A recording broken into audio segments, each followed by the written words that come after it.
çfarë tipologjie klientësh dhe kërkesash kemi? Tani kemi lëvizur në dekada kanë lëvizur shumë kërkesat, sepse ka qenë në fillim ari. Para 30 vjetësh ose 25 vjetësh, mbaj mend që njerëzit kërkonin shumë modele metal, pagur.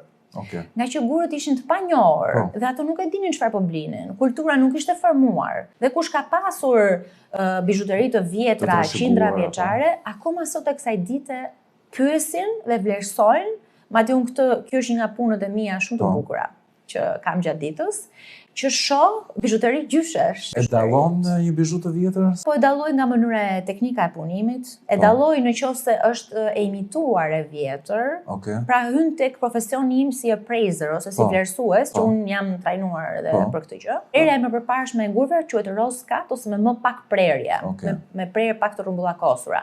Sot mundojnë ta imitojnë, po ajo ka qenë më bio më parë. Për të ndjekur videon e plot në YouTube dhe shumë të tjera, bëni subscribe në kanalin Blacklight Media.